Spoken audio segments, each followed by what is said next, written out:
디즈니월드와 아름다운 해변이 있는 곳 플로리다. 그리고 남의 차에 침을 뱉는 애색 천진한 아이들.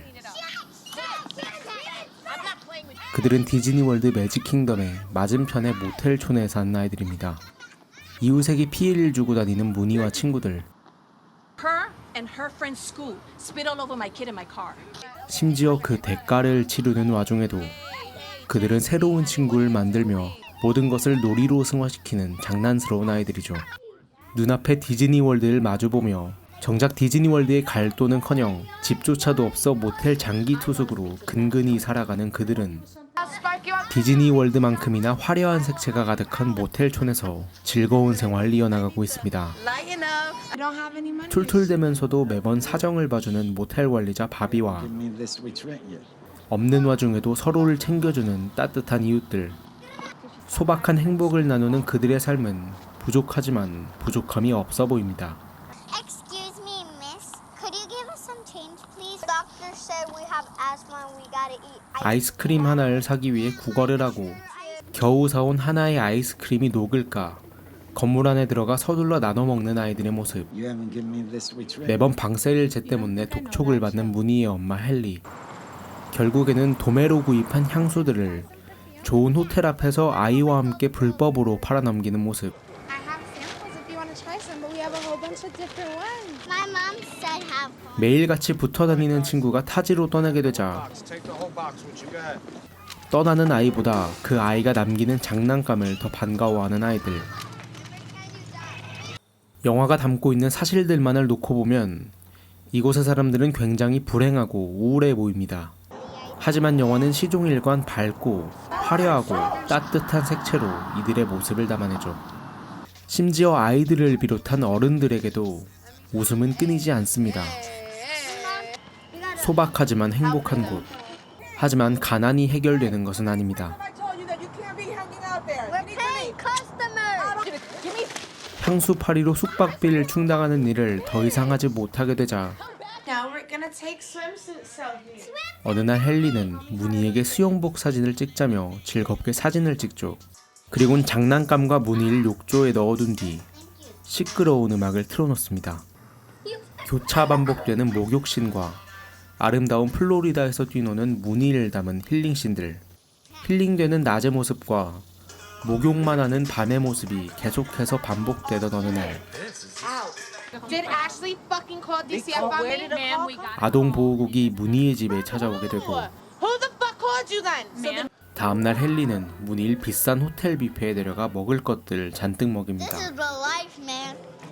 Better than a cruise.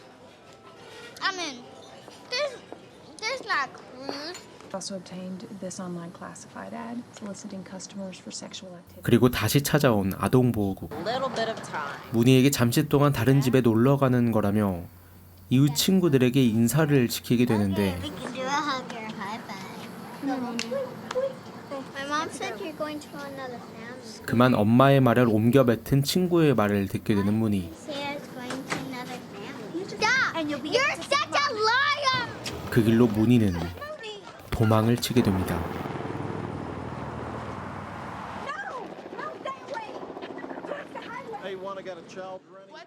먹먹한 영화의 내용과 달리 플로리다 프로젝트는 힐링 영화로 소개되어 있습니다.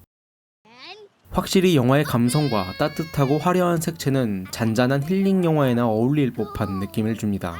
더구나 영화의 모든 장면들은 대부분 아이의 천진한 시점으로 담담하게 그려지죠. 영화적 서사 하나 없이 지루하기 짝이 없는 내러티브를 담은 영화가 매력적이게 다가오는 이유입니다. 대부분의 사회 문제를 이야기하는 영화들은 그 문제가 되는 어떤 사건을 정확하게 조명합니다. 분명한 선과 악을 설정해 고통받는 약자의 모습을 극적으로 그려내죠. 무엇이 문제를 만드는지, 피해자와 가해자가 누구인지를 꼬집어내는 영화들은 관객들에게 정확한 메시지를 던집니다. 하지만 동시에 영화 속 약자들에 대한 차별적인 시선이 강화되는 결과를 낳게 되기도 하죠. 문제의 인식과 동시에 이루어지는 차별적 인식의 강화, 약자들에게 더해지는 동정의 시선은 오히려 위계 구조의 간극을 넓힐 우려가 있습니다. 올해 경기가 제일 안 좋다는 말을 한 번도 안 사회 들어본 문제를 적이 꼬집어내는 영화들이 지니는 딜레마 같은 것이죠. 플로리다 프로젝트는 이러한 딜레마를 벗어나려는 노력이 담긴 영화입니다. Don't you live over here? 무늬의 시선으로 아름답게 그려진 영화의 서사에 동정은 없습니다. 무늬의 가족이 왜 이런 생활을 해야 하는지 영화는 알려주지 않습니다. Lives up here, fun and 극적이고 충격적인 장면 없는 담담한 영화의 전개. has disease that hangs. 우리는 그 속에서 다만 어렴풋한 무언가를 느낄 뿐입니다. Smells like pee. 마치 잔잔한 힐링 영화가 관객의 마음을 서서히 젖게 만들 듯 전해지는 영화의 메시지. 먹먹한 메시지를 전해받으며 우리는 힐링을 받는 듯한 착각까지도 들게 됩니다.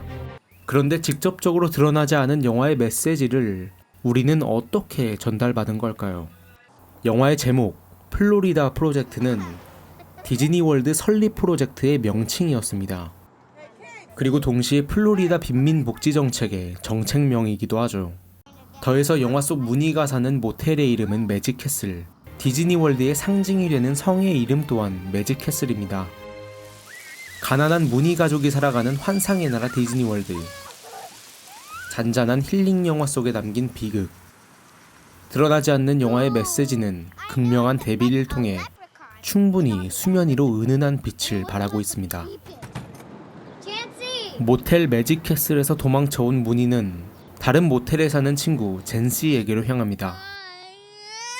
영문도 모른 채 인사하려며 엉엉 울기만 하는 무늬를 바라보던 젠시. 무늬의 손을 잡고 무작정 디즈니월드의 매직캐슬로 달리기 시작하며 영화는 마무리되죠. 담고 있는 내용과 달리 따뜻한 색채 가득한 눈이 즐거운 힐링 영화. 마무리까지 완벽한 플로리다 프로젝트 추천드리면서 리뷰 마무리하겠습니다. 키보였습니다.